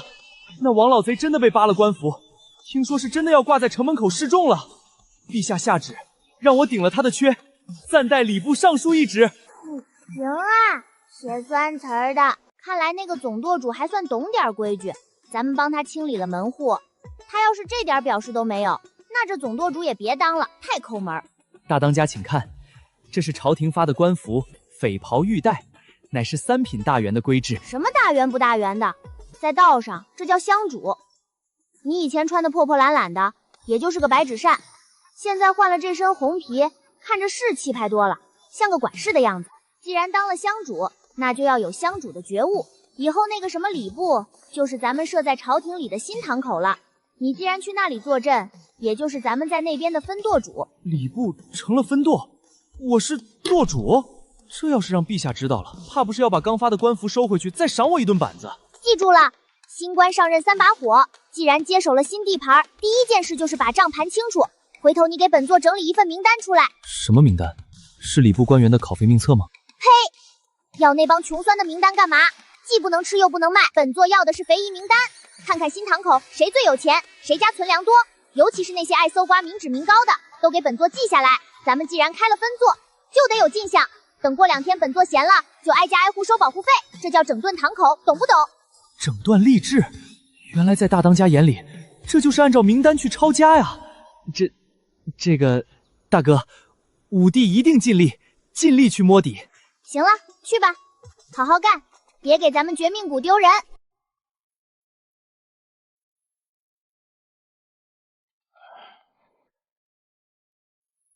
口令。逛个怡红宴还要口令？让开，别挡着本座巡检！陆啾啾，陆行舟，像雷达，呼呼呼！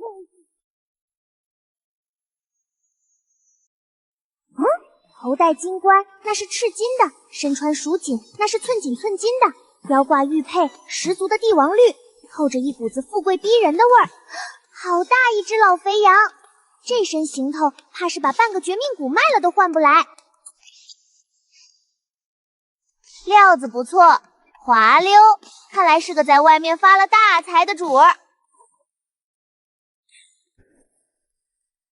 这天下敢管万岁爷叫老陆的，怕是还没出生呢。哈哈哈哈！小姑娘，你认得我？以前不认得，现在认得了。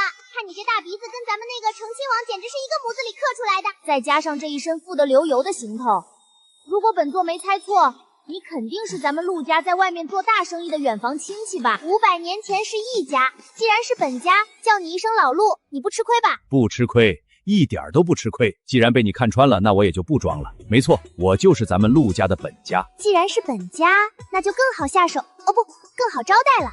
行啊，老陆，既然是自家亲戚，那就别在外面杵着了，显得本座不懂待客之道。听说你是来咱们这新堂口捧场的？正是，听说这里生意红火，特来看看。算你有眼光。走，既然来了，本座带你进去开开眼。大当家，慢点，那是客人，别把肥羊，哦不，别把贵客拽摔了。少废话！啊！二狗子，赶紧去让后厨杀鸡。咱们本家亲戚来了，必须上硬菜。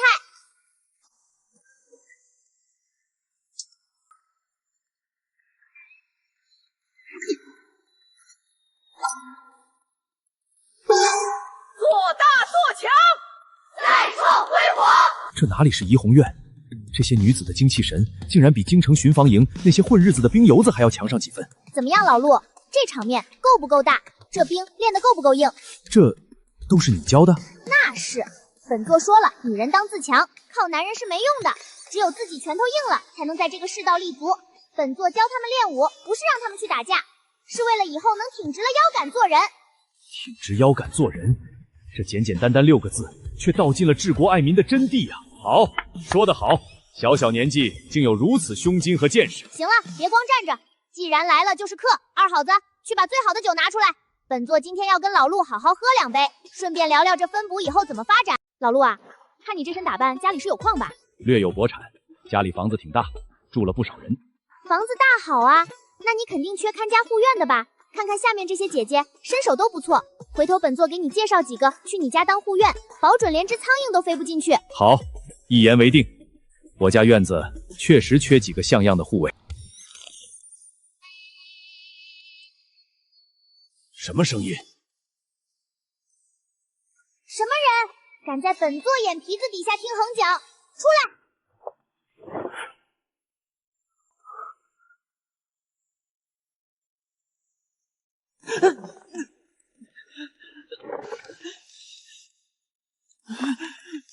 抬起头来，让本座看看是哪路好汉敢在本座的脚底下安家。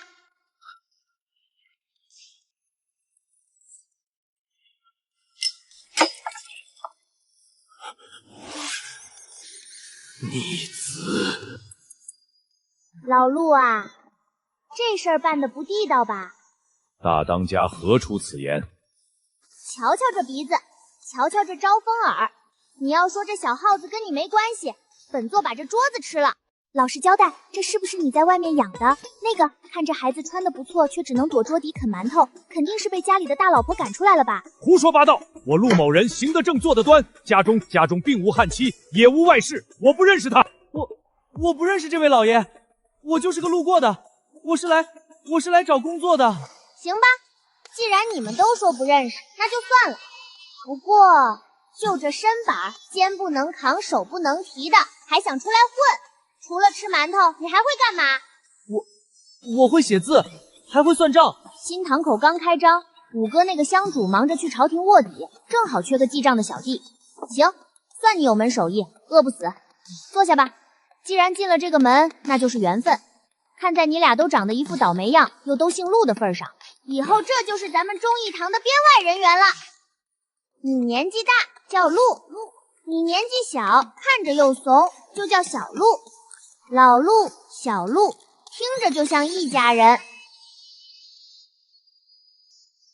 以后跟着老陆多学学，看看人家这气度，再看看你这畏畏缩缩的样，丢人。行了，别愣着了。小陆，给你这位老陆大哥倒酒，以后跟着老陆多学学，看看人家这气度，再看看你这畏畏缩缩的样，丢人。让我给父皇倒酒，还要叫大哥，这可是大不敬啊！小陆啊，既然大当家赏识你，以后就好好干，别整天想着偷馒头吃，要走正道。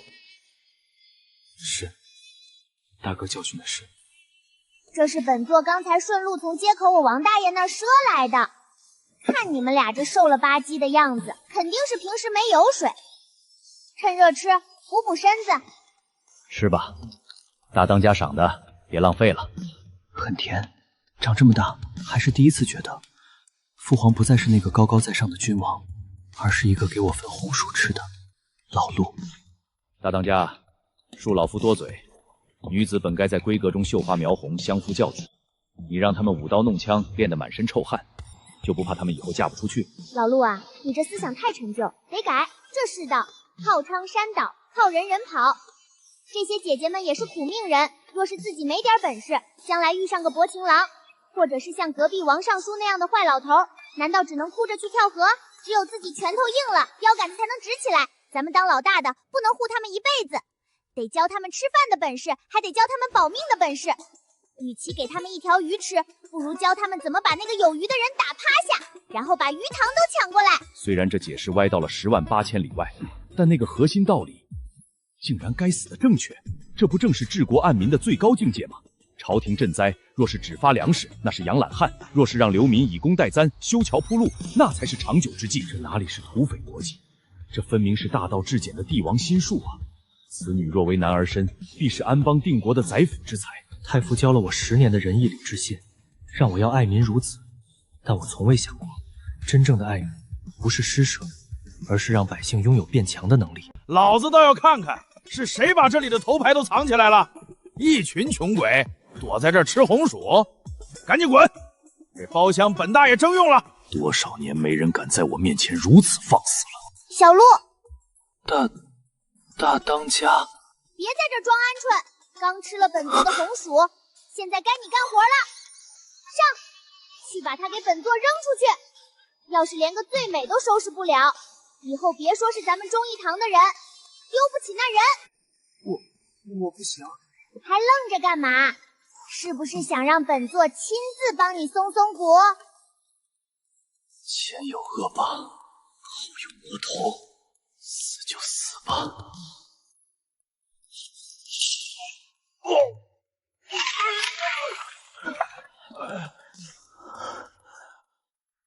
赢了，赢了！原来打架是这种感觉。好，干得漂亮！这一招铁头功虽然姿势丑了点，但胜在有气势。小鹿有点男人的样子了。这小子总算没给陆家丢人。滚！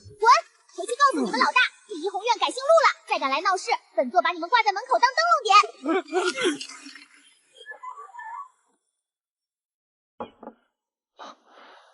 多谢大当家指点。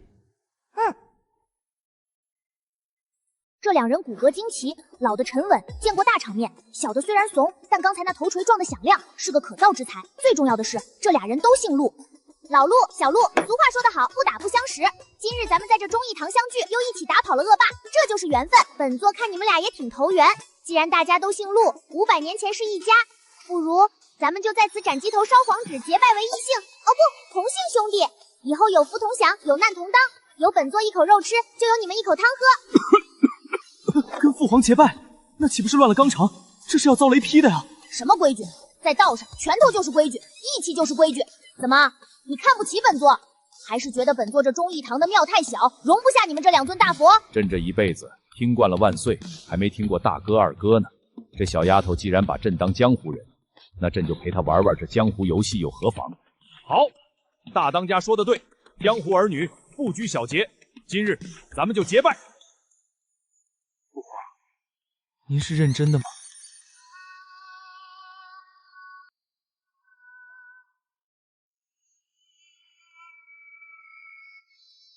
来，排座次。按照道上的规矩，本座是这儿的大当家，又是这次结义的发起人，这大哥的位置，本座当如不让。朕成了老二罢了，老二就老二，总比当小弟强。老陆，见过大哥。小陆，你最小，以后就是三弟。以后出门在外，要是有人欺负你，就报你大哥和二哥的名号。以后要管亲爹叫二哥，回宫还不得被宗人府骂死？三弟，还不快叫人！大哥，二哥。好，既然结拜了，那就得交换信物。二弟、三弟，你们有什么拿得出手的东西，都亮出来吧。这是二弟的一点心意，虽然只是块石头，但胜在水头足，冬天摸着暖和。成色还行，雕工也不错，那几条长虫刻得跟真的似的。行，二弟这心意大哥收下了，回头给你换个不锈钢的盆，那个耐摔。大哥，这是三弟姐祖传的金牌子，软的，真货。三弟虽然穷了点，但这人实在。这金牌子本座先替你保管着，免得你哪天饿极了把它卖了换馒头。这是大哥刚才在街头王大爷那儿赊来的极品烤红薯，这可是红心的，甜的掉牙，趁热吃。吃了这红薯，咱们就是过命的交情了。我用9龙玉佩换了个烤红薯，这买卖好像有点亏。甜，真甜，这比御膳房那些精雕细琢却冷冰冰的点心要好吃10000倍。三弟，吃啊，大哥赏的，别不识抬举。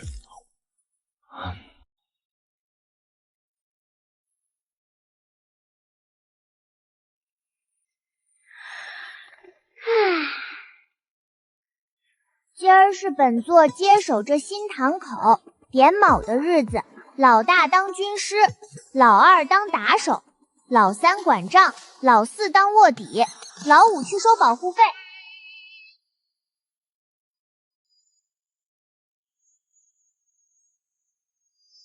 不对呀，老当家明明说他生了7个带把的。二狗子，除了你这个跑腿遛狗的，咱们这堂口是不是还少个人？被拍花子的拐了，还是让狼叼了？大当家，没少，都在这儿呢。胡说！给本座老实交代。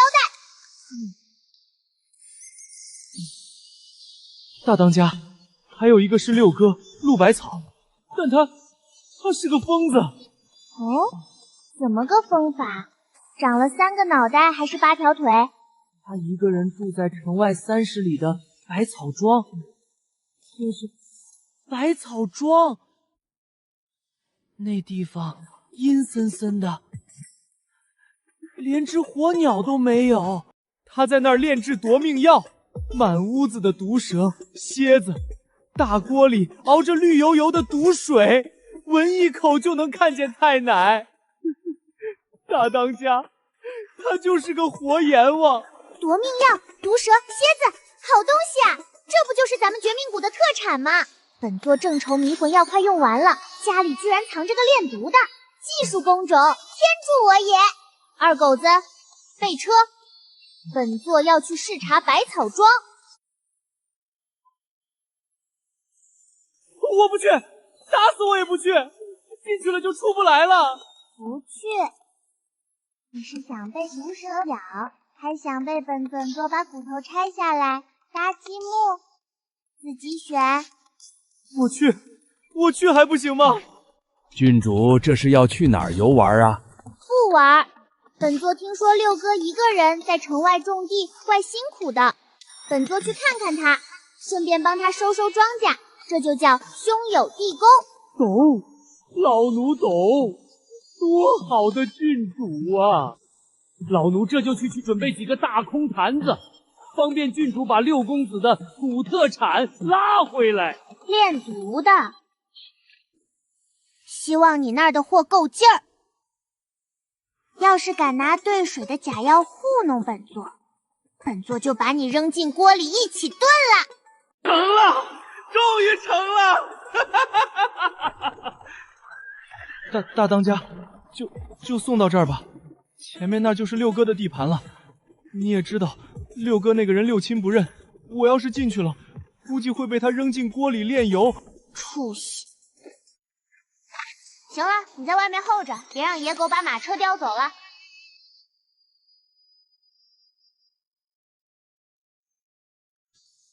舒坦，这味儿正，跟绝命谷药房那味儿一模一样。看来这个老六是个懂行的。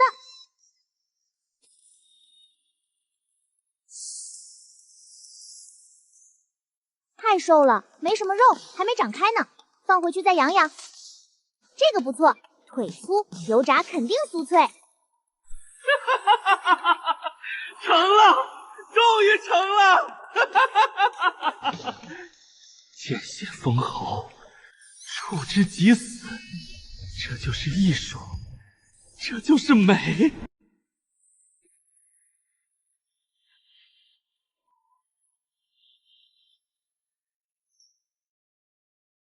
张主，忙着呢。你是谁？谁让你进来的？不知道这是禁地吗？老当家说你是我六哥，特意让我来看看你，顺便给你带点土特产。哦，是老七让你来的吧？看完了就赶紧走，这里到处都是巨物，你要是死了，父王又要唠叨。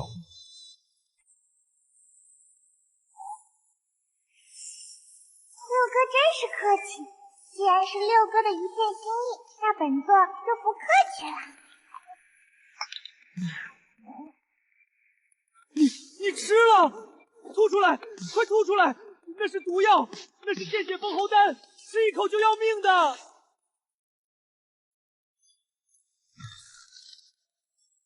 六哥，你的手艺不行啊，这糖有点粘牙，而且火候过了，带着股焦味儿。下次多放点蜂蜜，这个不够甜。神人啊，大当家！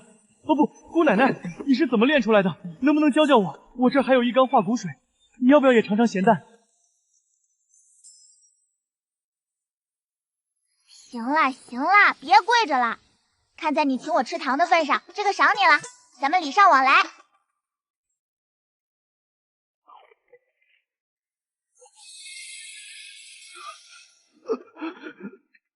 断肠草，还有鹤顶红的味道，好霸道的毒！往生咒。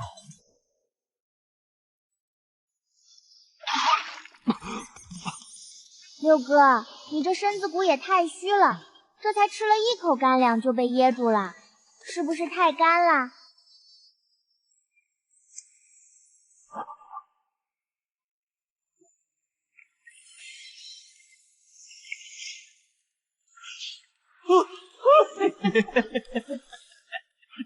诈尸了！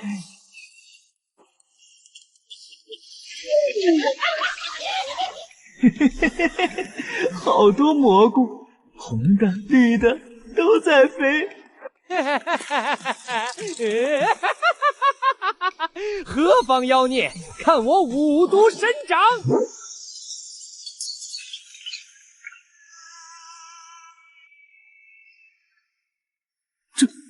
这是解毒了，还是疯得更厉害了？大惊小怪，这是药劲儿走通了。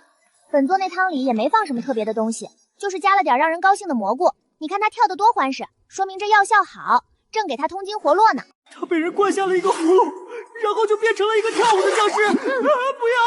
不要啊！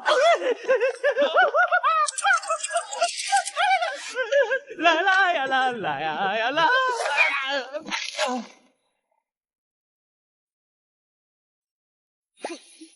火药味太重，呛嗓子。不过这玩意儿要是扔进灶坑里，动静肯定大。二狗子拿着，回头过年听味儿。拿这种能炸害半座城墙的东西听样，看着像山楂丸。好辣！你这也太辣了，是不是放多了姜？口感不行，太燥，吃多了容易上火长痘。兑水太淡，有点苦，得蘸糖吃。腥味太重，得红烧。这个汤不错，本座征用了。二狗子别傻站着，快过来，把这锅汤还有那些看着顺眼的糖豆都给本座打包带走，回头给兄弟们加餐。加餐？这怕是最后的晚餐吧？有点像绝命谷李婶做的酸梅汤，就是火候欠了点，不够浓稠。看不出来，这疯老六虽然人疯了点，但做饭的手艺还算有点天赋。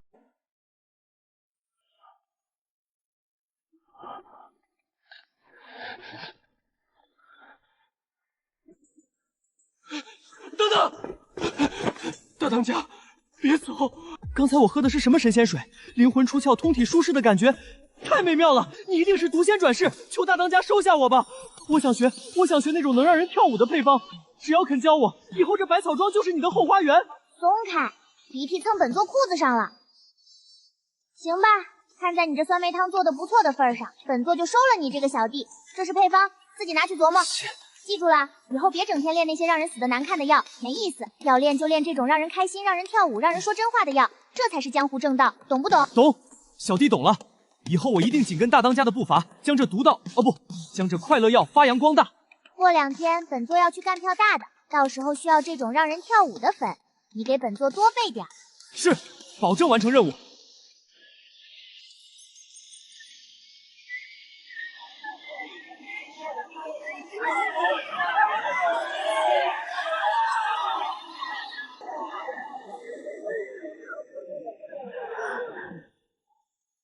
红绡香断有谁怜啊？你生前最爱这繁华红尘，如今去了，便让这污泥浊水埋了你的清白身子吧。是我没用，护不住你这金贵的命，倒不如我也随你去了，省得在这世上惹人嫌。这可是丞相府的小姐，谁敢惹？但这大路朝天的，因为一只死鸟就不让人走，还要给鸟吟诗送葬，这也太霸道了些。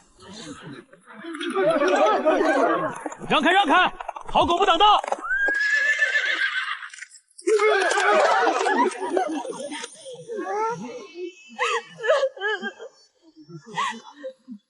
粉红啊，这就是京城的规矩，死个鸟还要封路，这是想收过路费，还是想碰瓷？小祖宗，那是丞相府的林小姐，最是多愁善感，这是在葬鸟呢。咱们还是绕道吧，惹不起。绕道？在绝命谷，从来只有别人给我让道，哪有大当家给一只死鸟让道的道理？简直是胡闹！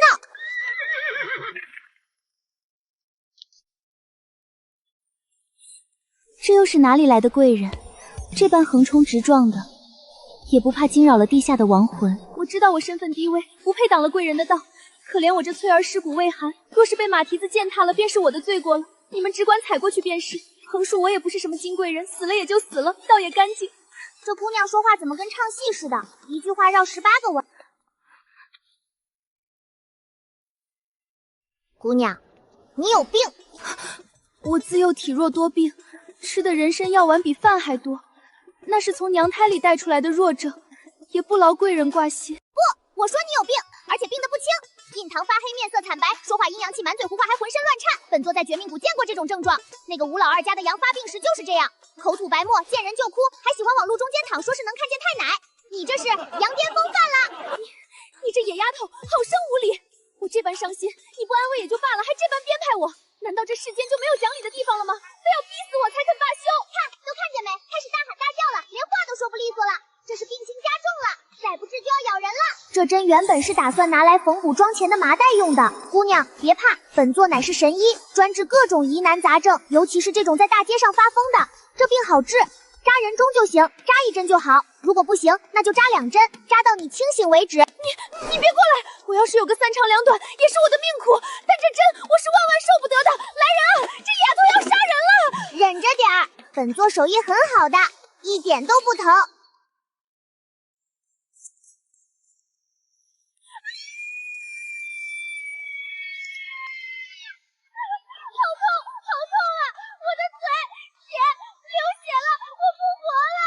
本座说什么来着？一针下去腰不酸了，腿不疼了，嗓门也大了，也不在那装死鸟了，算是治好了。大家以后要是有什么疑难杂症，尽管来找本座。毁容了，我像了，我要加入东宫的脸啊！给我打！夏丁都在哪儿？给我打死这个野丫头，把她剁碎了喂狗！若是打不死她，你们也不用回去了。上！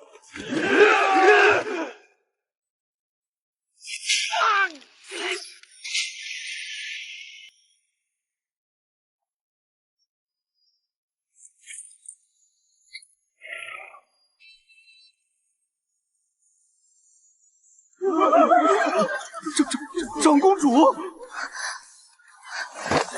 光天化日，朗朗乾坤，丞相府好大的威风！怎么，这是觉得京城姓林了？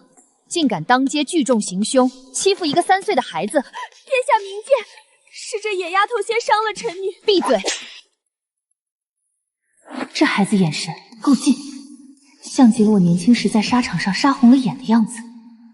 这是遇到同行了，而且看这排场，绝对是道上数1数2的大人物。哟，这位女侠鞭法不错啊，刚才那一鞭子力道刚猛，落点精准，是个练家子。多谢出手相助，敢问女侠是在哪个山头混的？报个腕儿，报个腕儿。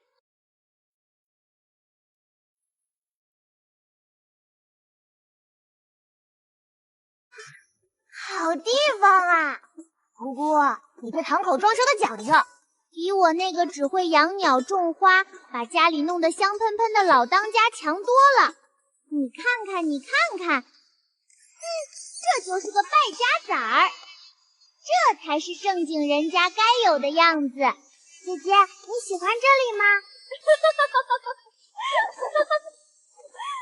那是自然，那些花花草草有什么看头？咱们江湖儿女要的就是这份金戈铁马。大当家，既然来了，就别客气，看上什么随便挑，红姑送你。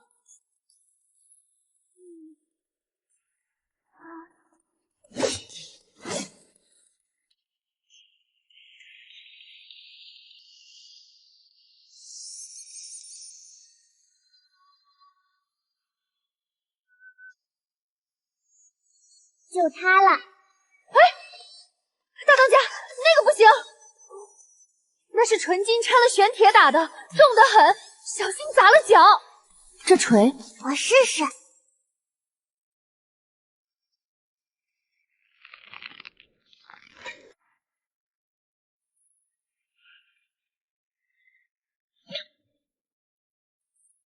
样还行，就是这把手稍微粗了点，不太趁手。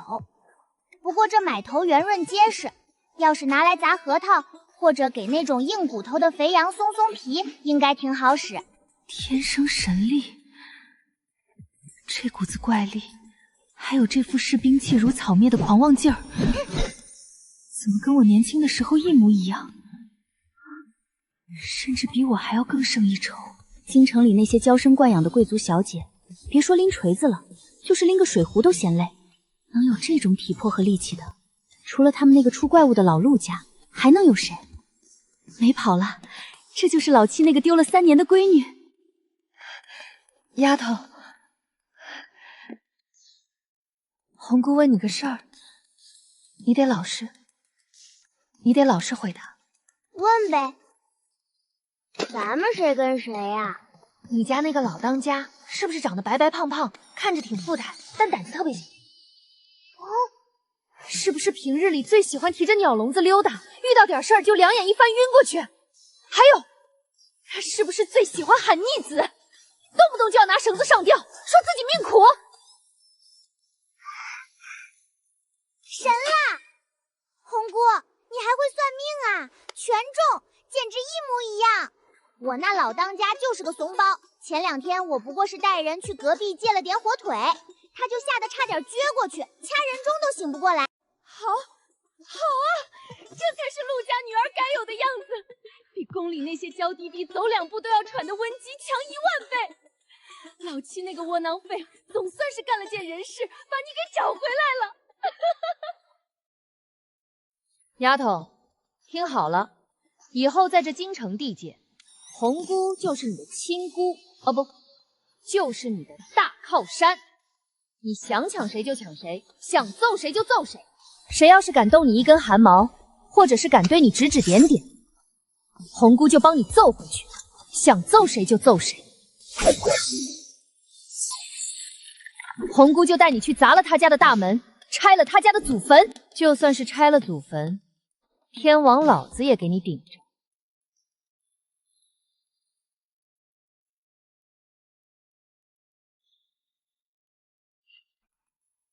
行，够义气。既然大姐大都发话了，那本座也不能给你丢人。这锤子本座征用了，赔不得路脏。过2天有个什么赏花宴，听说有不少肥羊要去，本座正好带着这家伙事去给大姐大长长脸，顺便收点保护费。好，有志气。走，红姑送你回家。